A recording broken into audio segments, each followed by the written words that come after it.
사도 바울의 그 설교 마지막 부분, 복음을 제시하는 부분에 대해서 생각을 했습니다. 자, 이 설교를 듣고 이제 반응들이 아주 놀랍게 나타납니다. 42절에 보면 이 사람들이 설교하고 나갈 때 사람들이 청합니다. 청하기를 다음 안식일에도 이 말씀을 좀 전해달라 그렇게 부탁을 하지요. 그랬더니 33절에 회당의 모임이 이제 완전히 다 끝난 후에 유대인과 유대교에 입교한 경건한 사람들이 많이 바울과 바나바를 따르니 두 사도가 더불어 말하고 항상 하나님의 은혜 가운데 있으라 하니라 권하니라. 이 본문 안에서 계속 보면 듣는 사람들의 그 계층이 나옵니다. 유대인들이 나오고요. 그 다음에 유대교로 개종한 자. 그다음 우리 이제 지난번에 말씀 묵상할 때 하나님을 경외하는 자,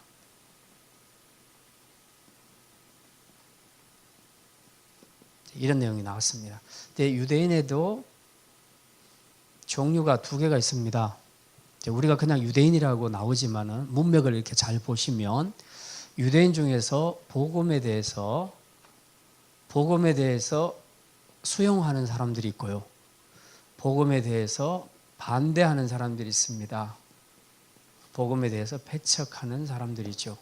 그래서 유대인들이 이렇게 이런 단어가 쓸 때에 이 부류에 속하는지 잘 구분하셔야 되고요. 이방인 중에서도 유대교로 개종을 한 사람이 있고 유대교로 개종을 하지 않은 상태에서 이 설교를 듣는 사람들도 있습니다. 그렇기 때문에 그런 것들을 좀 잘 염두에 두고 읽으시면 계층이 좀 구분이 되겠습니다. 자, 그 다음에 44절에 보면 그 다음 안식일에는 온 시민이 거의 다 하나님의 말씀을 듣고자 하여 모이니, 그 전 안식일에 말씀을 듣는데 너무 좋더라는 거죠. 말씀이 좋으니까 이제 사람들이 가서 다 이야기했겠죠. 가보자.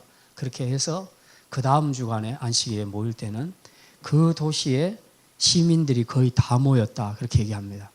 그러니까 아마도 이때는 회당에서 설교하지 않았을 겁니다. 왜냐하면 회당에는 다 들어갈 수가 없거든요. 시민이 어느 정도 됐는지는 모르겠지만 그 많은 사람들이 다 일시에 모여서 강의를 들으려면 그만한 넓은 장소에서 강의를 했다고 보는 것이 더 맞겠습니다. 45절에 보면 유대인들이 그 무리를 보고 시기가 가득하여 바울이 말한 것을 반박하고 비방하거늘, 그죠? 지금 이제 이 부류에 속한 사람들입니다. 지금 방금 읽었던 구절은 복음에 대해서 받아들이지 않는 배척하는 사람들을 이야기합니다. 자, 이들이 막 반박하고 비방을 합니다. 그랬더니 46절에 바울과 바나바가 이제 대응을 하죠. 어떻게 대응하는가? 아주 담대하게 말하기를 하나님의 말씀을 마땅히 먼저 너희에게 전할 것이로되 너희가 그것을 버리고 영생을 얻기에 합당하지 않은 자로 자처하기로 우리가 이방인에게로 향하노라. 그러니까 원래 말씀이 유대인들에게 먼저 가게 돼 있다는 겁니다. 당연하죠. 유대인들은 하나님이 택한 백성이잖아요. 그래서 복음이 전해질 때에도 유대인들에게 먼저 복음을 전하도록 하나님이 그렇게 하셨습니다. 예수님도 유대인들에게 먼저 복음을 전했습니다. 심지어는 수르보니게 여인이나 이런 사람들이 자기 딸 살려달라고 할 때 나는 이방인에게로 보냄을 받지 아니하였다, 이제 그런 말씀을 하죠. 그랬을 때 나중에 뭐라고 합니까? 여자가 주여 부스러기라도 좋으니까, 개들도 상에서 떨어지는 부스러기를 먹는데 나 유대인은 아니지만 부스러기라도 좋으니까 그거라도 좀, 그 은혜라도 받게 해주십시오. 그렇게 이야기하죠. 그러니까 벌써 이런 여러 가지 대화들을 통해서 보면 복음이 1차적으로 간 것은 유대인이었다 하는 것을 알 수 있습니다. 자, 그런데 오늘 바울과 바나바의 이야기를 들어보니까 너희들에게 먼저 복음을 전했는데 너희가 그것을 버렸다. 그리고 영생을 얻기에 합당하지 않은 자로 자처했다. 이게 무슨 말입니까? 영생을 얻기에 합당한 자는 어떤 자입니까? 복음을 가치 있게 받아들이는 사람이죠. 그런데 영생을 얻기에 합당하지 않는 자라는 얘기는 복음의 가치를 무시한다는 겁니다. 복음의 가치를 무시하고 버리는 사람, 그런 사람들한테는 영생을 줄 수가 없죠. 영생을 받을 수가 없다는 얘기입니다. 그래서 이제 우리도 별 수 없이 이방인에게로 향할 수밖에 없다. 지금까지는 내가 너희들에게 어쨌든 최선을 다해서 복음을 전하지 않았느냐. 그렇지만은 이제 너희들이 이 복음을 거절하니까 어쩔 수가 없다. 이제는 우리도 이방으로 가야 되겠다. 자, 47절에 보면 주께서 이같이 우리에게 명하시되 내가 너를 이방의 빛으로 삼아 너로 땅끝까지 구원하게 하리라 하셨느니라 하니. 예, 지금 이것은 그 이사야 49장에 있는 말씀입니다. 이사야 49장 6절에 있는 말씀을 42장과 49장에 있는 말씀을 인용한 건데요. 무슨 얘기냐 하면 지금 장차 예수 그리스도께서 구원주로 이 땅에 오셔가지고 유대인에게만 만약에 구원을 줬더라면 이방인하고는 복음이 아무 관계가 없을 겁니다. 그런데 오늘 여기 본문에 보니까 이미 구약시대 이사야 선지자를 통해서 내가 너를 이방의 빛으로 삼아 너로 땅끝까지 구원하게 하리라. 그래서 예수님을 이방의 빛으로 삼으셨다. 예수님과 그 복음을 이방의 빛으로 삼으셨다. 그래서 이제는 유대인이 아니라도 누구든지 예수 그리스도를 믿으면 다 구원을 받을 수 있다. 그 얘기죠. 이 일에 지금 누가 부름을 받았냐? 바울과 바나바가 부름을 받은 겁니다. 지금 사도행전 13장 보고 있습니다. 사도행전 13장 48절입니다. 이방인들이 듣고 기뻐하여 하나님의 말씀을 찬송하며 영생을 주시기로 작정된 자는 다 믿더라. 그렇죠. 이방의 빛으로 삼았다. 즉 이제는 복음이 유대인에게만 한정된 것이 아니라 이방인에게도 공유할 수 있도록 해 주셨기 때문에 이 소식을 들으니까 이방인들이 얼마나 기쁩니까? 사실 저나 여러분들도 지금 이미 복음이 우리 안에 들어왔기 때문에 그렇지 그게 아니라면 만약 이 복음이 유대인에게만 해당되고 우리 조선 사람, 우리 한국 사람한테는 해당이 안 되는 거라면 이 우리로서는 얼마나 절망적인 일입니까? 그런데 어쨌든 이 이사야 선지자를 통해서 예언하셨던 그 말씀 47절에 있는 이 말씀이 오늘 우리에게도 똑같이 적용이 되는 거예요. 그러니까 우리도 기뻐할 수밖에 없는 거죠. 그래서 48절에 보니까 이방인들이 듣고 기뻐했다. 그리고 하나님의 말씀을 찬송하며 영생을 주시기로 작정된 자는 다 믿더라. 그러죠. 하나님의 말씀을 찬송할 수밖에 없습니다. 자, 그 다음 49절에 주의 말씀이 그 지방에 두루 퍼지니라. 자, 이렇게 해서 이제 바울과 바나바가 전했던 그 설교들이 점점 더 이제 입소문을 타고 사람들에게 알려지기 시작하고 또 그 다음에 사람들이 또 오고 그러면 또 강의를 하고 말씀을 전하고 그렇게 해서 하나님의 말씀이 지금 이 지역에 계속 퍼졌다. 이 지역이 지금 어디죠? 어디서 지금 설교하고 있죠? 사도 바울이 지금 어느 지방에서 지금 있습니까? 비시디아 안디옥에 있죠. 예. 지금 비시디아 안디옥의 복음화가 이루어지는 상황이 이제 오늘 본문에 기록이 되어 있습니다. 자, 50절 보면 이에 유대인들이 경건한 귀부인들과 그 시내 유력자들을 선동하여 바울과 바나바를 박해하게 하여 그 지역에서 쫓아내니 여기서 50절에 나오는 유대인들은 누구겠습니까? 복음을 배척하는 유대인들이죠. 예. 그러니까 여러분 이걸 보실 때 모든 유대인들이 다 그랬구나 이렇게 생각하시면 안 돼요. 유대인이라는 말이 쓰여도 어떨 때는 맨 위에 복음을 받는 사람, 어떨 때는 두 번째 부류의 사람, 이걸 구분을 하셔야 됩니다. 자, 이 사람들이 이제 말하자면 반격을 하는 거죠. 바울과 바나바가 지금 이 사람들을 향해서 너희들한테 복음을 전했는데 너희들이 안 받았지 않냐? 그러니까 이제 이 복음 갖고 이방으로 갈 거다. 유대인이라고 잘난 척하지 마라. 지금 그 이야기를 했더니 이 사람들이 이제 화가 난 거죠. 더 많은 사람들이 이방인들이 듣고 막 좋아하고 그리고 복음이 확장되니까 유대인들이 시기심이 생기기 시작한 겁니다. 그래서 반격을 하는데 그 지역에 있는 경건한 귀부인들 이 사람들이 누구냐 하면 여기에 해당되는 사람입니다. 하나님을 경외하는 이방인들. 유대교로 개종은 하지 않았지만 하나님을 경외하는 이방인들. 그들 중에 그 지역의 경건한 귀부인들이었고요.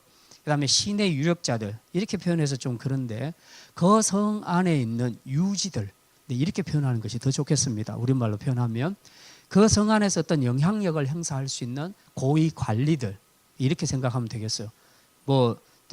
이 밀락동 기준으로 만약에 본다면 동장, 통장님 그렇게 어떤 영향력을 끼칠 수 있는 그런 분들 그런 사람들을 막 선동하는 거예요.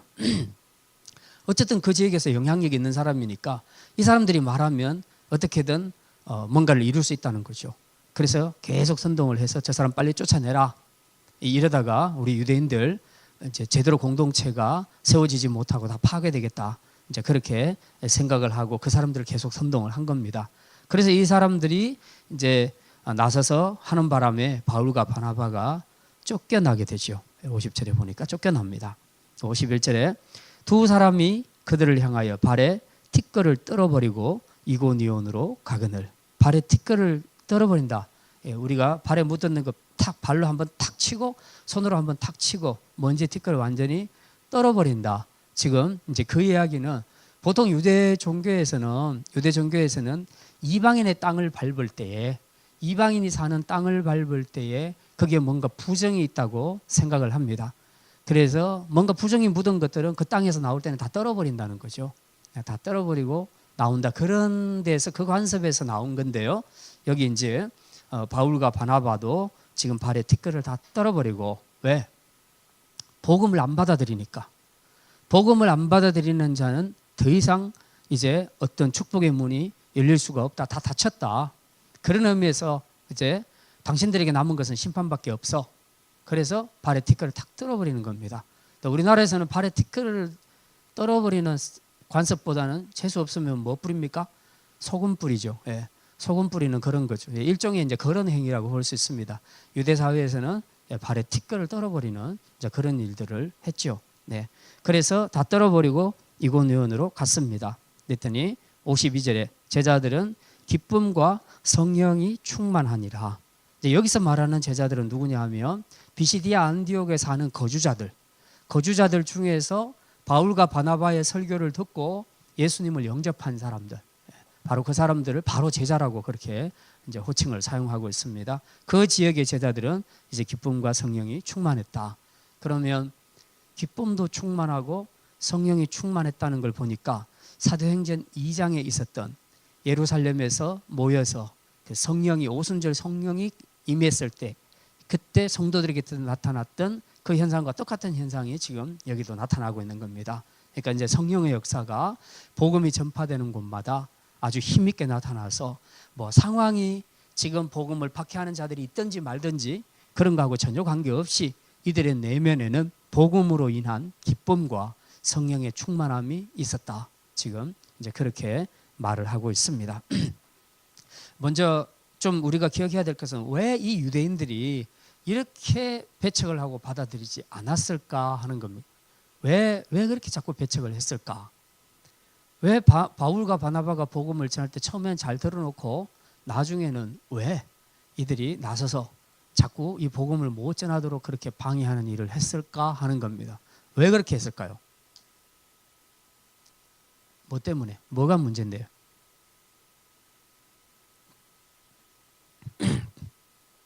자, 이제 우리 유대인 하면은 특성이 뭡니까? 뭐가 맨 먼저 생각합니까? 율법이 제일 먼저 생각나죠. 예. 그러니까 지금 그들에게는 율법이란 것이 있고, 그 다음 두 번째로는 그들은 선민사상을 가지고 있습니다. 선민사상, 즉 자기들은 선택받은 백성이라는 겁니다. 다른 이방인들하고 다르게 우리는 하나님께 선택받은 백성이야 하는 이런 자부심을 가지고 있습니다. 자, 그런데 이 복음이 들어와서 보니까 바로 율법은 아무것도 아니더라는 거죠.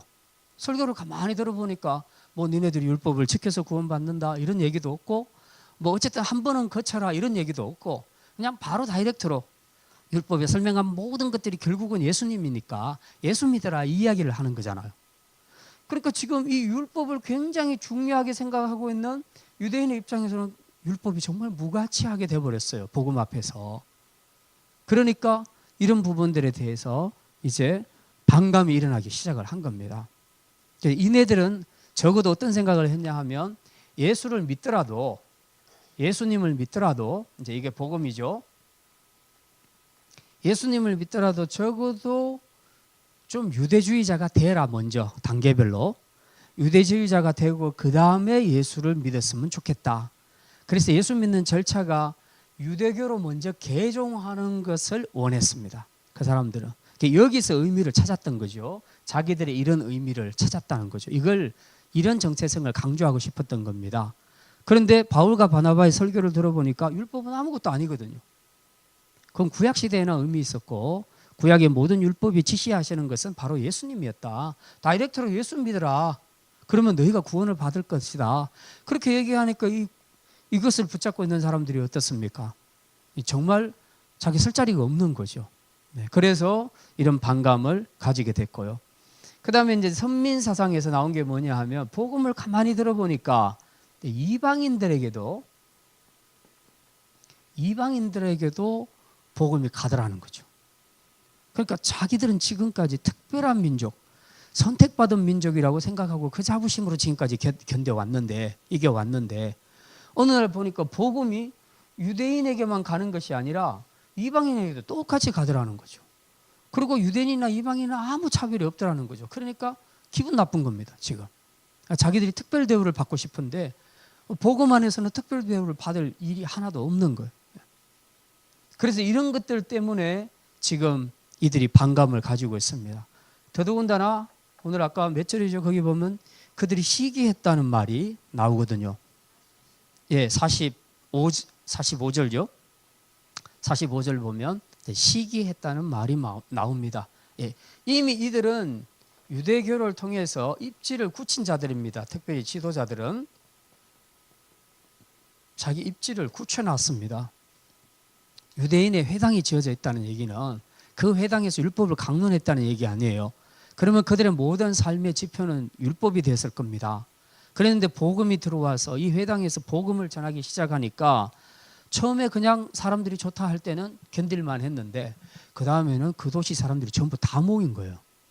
다 모인 걸 보니까 이게 지금까지는 유대인들은 그 유대인 공동체를 형성하고 있었단 말입니다. 디아스포라, 유대인 공동체를 형성하고 있었는데 그런데 어느 날 복음을 갖고 들어온 사람들에 의해서 지금 기독교 공동체가 만들어지는 겁니다. 새롭게. 근데 여기는 유대인과 이방인의 차별이 없는 거예요. 누구나 다 들어갈 수 있어요. 특별히 그러다 보니까 이방인들이 많이 들어왔어요. 그러니까 이 사람들의 입장에서는 지금 자기들의 공동체는 무너지게 생겼다는 겁니다. 회당 이제 부숴버려야 될 것 같아. 그냥 예배당으로 지어야 될 것 같아. 그럴 정도로 그들의 입지가 지금 무너지기 시작한 겁니다. 그러면서 이 기독교 공동체가 점점 번성하죠. 온 도시 시민들이 전부 다 모여서 설교를 들으려 할 정도니 얼마나 이 공동체가 지금 힘있게 세워져 갑니까? 근데 이런 것들 앞에서 그들이 시기심을 느꼈다는 거죠. 시기심. 그러니까 우리가 복음을 들을 때는요, 복음에 반응하는 것을 보면요, 두 가지를 볼 수 있습니다. 하나는 복음에 대해서 수용하는, 적극적으로 영접하는 사람이 있고, 하나는 복음을 받아들이지 않는 사람이 있습니다. 근데 이 복음을 받는 자들의 공통점은 보면 다 일단 마음이 낮은 사람들입니다. 겸손한 사람들입니다. 일단 사람이 겸손하면 뭔가 진리를 말할 때 듣고자 하는 마음이 있습니다. 그러나 내 안에 그런 겸손함이 없게 되면 뭐든지 안 듣고 싶은 생각이 있습니다. 왜? 이미 나는 더 이상 다른 것이 필요 없다는 거죠. 그렇기 때문에 복음을 잘 안 듣게 됩니다. 여러 가지 이유로 복음을 거절하는 사람들이 많이 있습니다. 자, 여러 가지 이유 중에 여러분이 알고 있는 이유를 한번 봅시다. 어떤 사람에게 복음을 전했는데 복음을 안 받는다.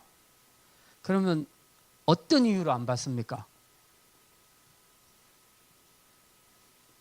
잘 살고 있는 사람, 말하자면 부족함이 없는 사람, 그죠? 예. 여기가 파라다이스인데 부자들이 예수 믿기가 어렵다 그러죠? 왜냐하면 여기서 돈 갖고 못할 것이 없잖아요. 웬만한 거 다 해내거든요. 그러니까 여기가 파라다이스인데 어딜 또 천국을 가냐는 거죠. 그러니까 안 받죠.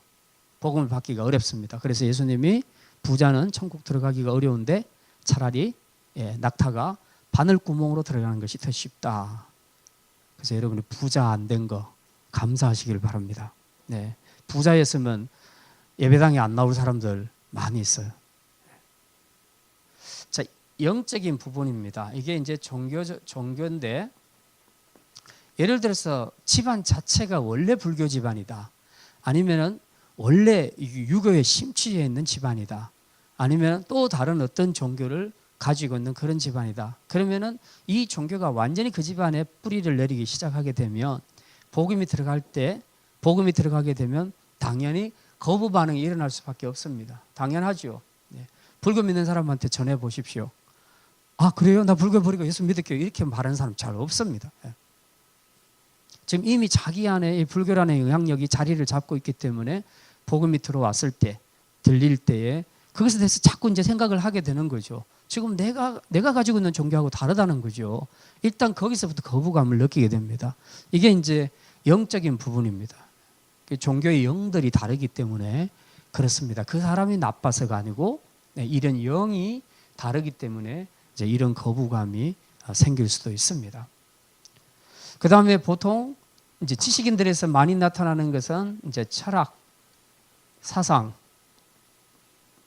지식 이런 것들입니다. 자, 이런 것들로 무장이 되어 있는 사람들, 세상의 철학이나 세상의 어떤 사상 그리고 어떤 지식 이런 것들로 무장이 되어 있는 사람들은 복음이 들어갈 때 그것이 복음을 튕겨냅니다. 예, 튕겨내버립니다. 막 여러 가지가 안 맞다는 거죠. 자기가 알고 있는 이 지식과 그리고 기독교에서 말하는 진리가 서로 안 맞다는 거죠. 그래서 이것을 거부하는 경우들도 많습니다. 뭐 또 이제 여러 가지가 있는데 이제 그 중에 하나가 현실적인 부분입니다. 그 빌립보 지방에서인가요? 이 빌립이 전도할 때 보면요. 근데 귀신을 쫓아내니까 사도 바울도 그랬습니다. 그 구브로 섬에 갔을 때, 네. 귀신을 쫓아내니까 그 점 보는 사람들이 막 데모를 하잖아요. 네. 그 이유는 밥벌이가 줄었다는 거죠. 밥벌이가 없어졌다. 그러니까 우리나라가요. 기독교가 들어오면서 상당히 많은 점집들이 문을 닫았습니다. 그건 사실입니다.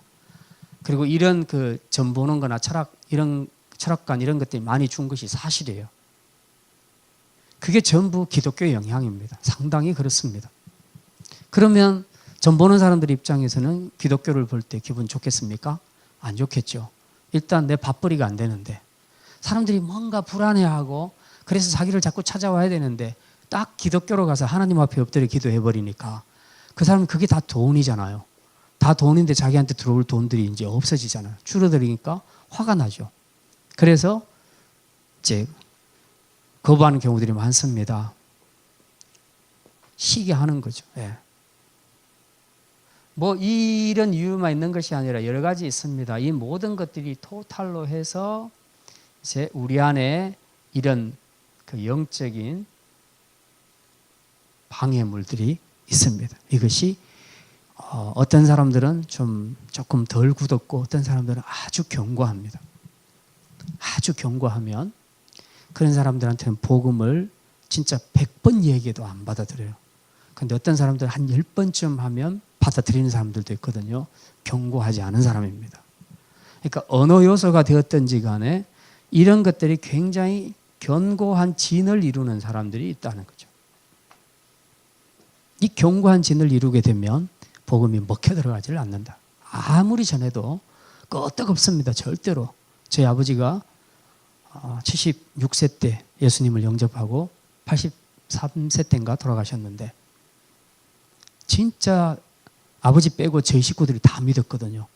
그렇게 열심히 복음을 전해도 완강합니다. 절대로 안 받아들이더라고요. 이 중에 뭔지는 모르겠는데 아무튼 당신 스스로 생각할 때 아니라고 생각을 한 거죠.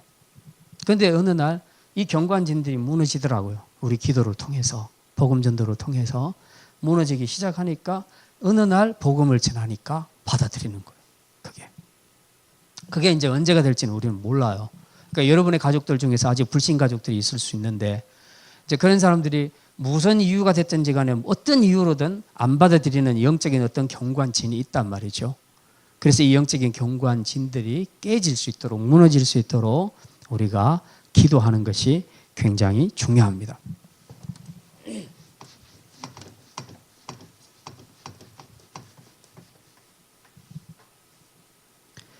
예, 그리고 두 번째로 은혜는 말씀, 은혜는 말씀에서 온다. 은혜는 말씀에서 온다. 뭐 그러면 기도나 찬양에서는 은혜가 안 오느냐 그런 뜻은 아닙니다.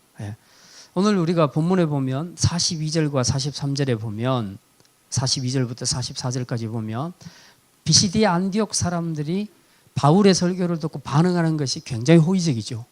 그리고 다음에도 와서 제발 좀 설교해 주세요 하고 부탁을 하잖아요. 그럼 벌써 뭡니까? 사도 바울의 그 설교를 통해서 은혜를 받은 거예요. 은혜를 받았기 때문에 이걸 또 듣고 싶은 거예요. 이제 성령께서 그들의 마음을 열어주셔서 이 말씀에 대한 은혜가 역사하기 시작하게 되면 그때부터 말씀에 대한 갈급함이 생기게 됩니다. 그러니까 저희 교회도 이렇게 보면 세례받고요. 세례받고 두 부류를 제가 보는데요. 자세히 보니까 어떤 사람은 세례받고 거기서 끝인 사람이 있고요. 어떤 사람은 계속해서 묻고 계속 궁금해하고 계속 들으려고 하는 그렇게 반응하는 사람이 있어요. 확실히 좀 다르더라고요. 확실히 하나님께서는 은혜를 여러 가지 방면으로 주시지만 교회 공동체를 세워가는 데 있어서 제일 강력한 은혜는 말씀이다. 말씀을 통해서 하나님께서 이 은혜를 주신다는 겁니다. 그래서 우리는 기도할 때 주일날 예배할 때나 뭐 수요일도 마찬가지고요. 예배를 앞두고 말씀을 앞두고 여러분이 교회에 나올 때는 말씀을 위해서 기도하는 건 되게 중요합니다. 왜냐하면 제가 여러분에게 전달하는 것이 지식의 전달이 되지 않아야 돼요. 하나님의 말씀을 전할 때 여러분 안에 이 비시디아 안디옥 교회 교인들처럼 이 말씀이 너무 좋아. 그래서 또 듣고 싶어. 궁금해서 또 찾아가고 또 듣고 싶고 막 그런 생각이 초빙해서 계속 듣고 싶은 그런 생각이 들 만큼 그 우리 안에 기도를 통해서 말씀의 사모함이 있으면 성령께서 역사하셔서 똑같은 설교를 하는데 어떤 사람은 한 120의 은혜를 받고 어떤 사람은 한 20 정도밖에 은혜를 안 받아요. 그런 차이가 있습니다. 그래서 하나님은 이 교회에 은혜를 주시는 여러 가지 방편이 있지만 제일 강력한 방편 중에 하나가 바로 말씀입니다. 그 말씀은 들으면서 이렇게 들음으로 우리가 믿음이 생기지 않습니까? 믿음은 들음에서 난다. 우리가 하나님 말씀 안 듣고서야 어떻게 하나님의 뜻대로 살겠습니까? 비시디아 안디옥 교회 이 사람들이 이 지방 사람들이 바울과 바나바의 설교를 안 들었다면 예수를 어떻게 알겠으며 어떻게 믿겠습니까? 그런데 이 복음을 들었단 말이죠. 이 긴 설교를 그들이 회당에 앉아서 다 듣고 보니까 그때부터 성령이 역사하기 시작하는데 너무너무 좋은 거야, 이 말씀이. 야, 이게 구원이었나? 근데 내가 이 예수를 모르고 지금까지 살았네? 내가 이 예수를 내가 믿어야 되겠다. 나도 구원받아야 되겠다. 우리 가족들도 구원시켜야 되겠다. 그렇게 생각해서 그 마음이 열리기 시작하면서 이 복음에 대한 갈급함이 계속해서 일어난 겁니다. 그래서 그 다음 주에도 와주세요. 설교해 주세요. 이렇게 이제 부탁을 한 거죠. 그렇게 해서 이 거듭되는 말씀을 들으면서 맨 마지막에 52절에 뭐라 그래요? 그들 마음속에 뭐와 뭐가 충만하더라? 기쁨과 성령이 충만하더라. 결국 말씀으로 은혜를 받게 되면 그 마지막 우리에게 나타나는 현상은 두 가지입니다. 기쁨과 성령 충만함으로 나타납니다. 이게 비시디아 안디옥 교회 복음이 전해졌을 때 일어났던 현상이라는 거죠. 그래서 말씀은 굉장히 강력한 은혜의 수단이다.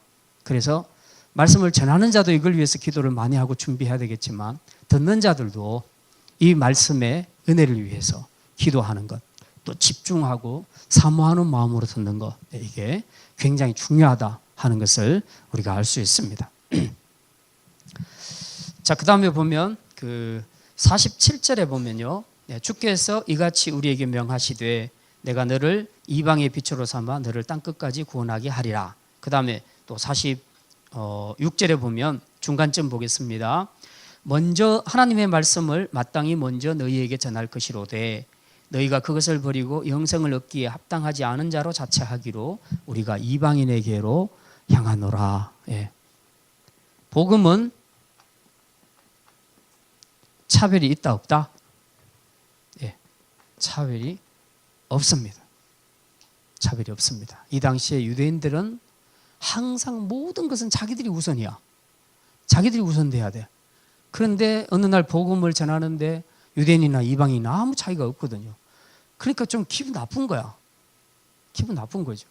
근데 교회 안에서 우리가 복음을 전할 때나 받을 때나 함께 교회를 섬길 때 꼭 주의해야 될 것은 그겁니다. 우리 보기에는 어떤 사람이 A라는 사람이 B라는 사람보다 좀 더 낫게 보일 수 있어요. 많이 배우고 돈 많이 가지고 뭐 이런 여러 가지 조건이 좋으면 똑같이 교회 생활을 하는데도 이 사람을 더 가치 있게 볼 수 있단 말입니다. 근데 복음은 절대로 그렇지 않다는 거예요. 복음은 이런 거하고 아무 관계 없다는 겁니다. 똑같이 본다는 겁니다. 똑같이. 많이 못 배운 사람이냐, 가난한 사람이나 못생긴 사람이나 피부가 무슨 색깔이든지 그런 거하고 전혀 관계없이 복음은 모든 사람을 다 똑같이 귀하게 본다는 거예요. 그래서 벌써 처음 복음을 줄 때부터 유대인에게 먼저 우선권을 줬지만 그들이 복음을 무가치하게 여기니까 이제는 이방인에게로 옮겨가게 되는데 지금 바로 이런 부분들이죠. 이 차별을 두었으면 좋겠다고 생각하는 것이 유대인들이에요. 근데 복음은 절대로 차별을 두지 않으니까 기분 나쁜 거예요. 그러니까 복음을 안 받아버린 거죠. 그러니까 이제 복음이 어디로 넘어갑니까? 이방인들에게로 넘어가게 되죠. 혹시 여러분들이 복음 전할 때 사람 가려가면서 전하십니까? 예쁜 사람한테 전하고 부자한테만 전하고 많이 배운 사람한테만 전하고 혹시 그러십니까? 그러지는 않죠. 네. 누구든지 다 전할 수 있어야 돼요. 왜? 하나님 앞에서는 모든 영혼이 똑같아요. 다 귀합니다. 예쁘든지 안 예쁘든지 뭐 키가 크든지 작든지 부자든지 가난하든지 많이 배우든지 못 배우든지 그런 거 전혀 관계없습니다. 복음 앞에서는 모두가 다 똑같아요. 차별이 없습니다. 그래서 로마서에서도 복음에는 차별이 없다. 헬라인이나 유대인이나 남자나 여자나 아무 관계없다. 아무 관계없다. 그래서 이 복음의 정신에 차별이 없다는 거 이제 우리가 이런 것들을 우리 삶에서도 좀 적용을 하셔야 되겠습니다. 이제 마지막으로 하나님 나라는 박해에도 불구하고 반드시 세워져 간다. 확장되어져 간다. 자, 오늘 본문 보면 이 반대하는 유대인들 때문에 지금 바울과 바나바가 비시디 안디옥에서 전도를 하다가 쫓겨나게 되잖아요. 쫓겨나지요. 그럼 쫓겨나면 거기서 복음 끝? 그게 아니고 그 뒤에 구절이 바로 아까 쫓겨나고 난 다음에 제자들은 기쁨과 성령이 충만하니라. 복음을 전하는 자들은 쫓겨갔어요. 쫓겨갔지만 이미 복음을 받은 사람 여기에서는 이 기독교 공동체가 세워지면서 이들 안에 기쁨과 성령이 충만하게 되었다는 겁니다. 지금 이 전반적으로 오늘 이 본문 안에서 나타나는 건 뭐냐면 영적 전쟁이에요. 영적 전쟁. 네. 지금 하나님 나라를 확장시켜서 사도행전 1장 8절 말씀, 오직 성령이 너희에게 임하시면 너희가 권능을 받고 예루살렘과 온 유대와 사마리아와 땅 끝까지 이르러 내 증인이 되리라 하는 이 약속의 말씀을 성취하기 위해서 오늘도 비시디 안디옥 땅에서 하나님께서 박해에도 불구하고 계속해서 지금 확장시켜 가려고 하고 있죠. 그런데 요 구절이 지금 성취되지 못하도록 하려고 사탄이 계속해서 공격하고 있지 않습니까? 유대인들을 통해서 시기심과 여러 가지 그 이유를 대고 지금 방해하고 있지요. 그래서 끊어버리려고 했는데 쫓아내는 데는 성공했어요. 이 두 사람을. 그렇지만은 이미 복음을 받은 사람 안에 있는 기쁨과 성령의 충만함은 어떻게 할 수가 없었다는 거죠. 그러니까 성령이 하나님이 승리하신 겁니다. 박해한다고 해서 하나님의 복음이 거기서 중단되는 법은 없습니다. 우리나라에도 예전에 그 주기철 목사님이 그 순교 당할 때 그냥 그런 사람들 몇 사람 지도자들만 다 죽여버리면 순교시켜버리면 나머지 평신도들은 그냥 넘어가거든요. 그런 줄 알았는데 그렇게 되지 않더라는 거죠. 죽고 나면 그 다음 지도자가 또 서고 그 다음 지도자가 또 서고 하나님이 남겨두신 사람들이 계속 일어서는 겁니다. 그래서 복음이 절대로 죽거나 없어지지를 않아요. 지금 북한 땅이에요. 북한 땅에 하나님을 믿는 진실하게 믿는 하나님의 백성들이 뭐 어떤 기관은 50만 명이라고 그렇게 얘기도 하더라고요. 지하교회에 정말 진실한 성도들이 그만큼 있다고 얘기하는데 숫자는 제가 잘 모르겠습니다만 정말 이 김정은 독재 정권이 기독교인들을 찾아서 색출해서 다 죽여버리는데 그런데도 불구하고 그 속에서도 끝까지 신앙을 지킨 사람들이 숨어서 다 있단 말이에요. 그러니까 절대로 북한 땅의 하나님 나라를 없앨 수가 없습니다. 그 땅에 남겨둔 하나님의 백성들을 통해서 북한 땅에도 하나님 나라가, 지하교회가 계속해서 전도되고 확장되고 있다는 사실을 우리가 기억해야 합니다. 어느 땅에서든지 복음이 끝나거나 폐하는 곳은 없습니다. 왜냐하면 하나님은 오늘도 사도행전 1장 8절 말씀을 성취시켜야 되기 때문에, 그리고 반드시 성취하실 것이기 때문에 어떤 사탄의 공격과 박해가 있다 할지라도 반드시 하나님 나라는 완성되고 세워져 가고 확장되어 간다 하는 것을 분명히 우리에게 보여주고 있습니다. 그래서 우리가 어떤 복음을 전할 때나 또 교회 공동체를 세워갈 때에 사실 주변에서도 또 혹은 가족들 사이에서도 박해를 받을 수가 있습니다. 이제 특히 집안이 전부 다 믿으면 문제가 없는데 뭐 그 중에 한 사람만 예수를 믿는다. 그러면 이제 힘들죠. 그 예전에 저희 교회에 왔다가 가신 분 중에 한 분이 이제 그랬잖아요. 예. 본인은 예수를 믿고 싶은데 온 집안 식구들이 시부모부터 시작해서 남편까지 전부 방해하니까 결국은 그걸 이기지 못하고 이제 신앙을 이렇게 잠깐 접는 그런 것들을 우리가 보잖아요. 이게 정말 박해가 많을 수 있거든요, 충분히. 그러지만은 그러나 우리가 끝까지 하나님을 신뢰해야 됩니다. 왜냐하면 하나님은 사도행전 1장 8절 말씀 성취하실 것이니까, 반드시 성취하실 것이니까. 그리고 오늘 이 사도들은 쫓겨갔어도 그 땅에 남아있는 복음을 받은 자들의 마음속에는 기쁨과 성령이 충만했으니까 바로 그 하나님 나라가 지금도 확장되어 가고 있다는 것입니다. 그렇기 때문에 우리가 어떤 박해에도 불구하고 끝까지 믿음으로 우리의 자리를 잘 지켜갈 수 있기를 주님의 이름으로 축원합니다.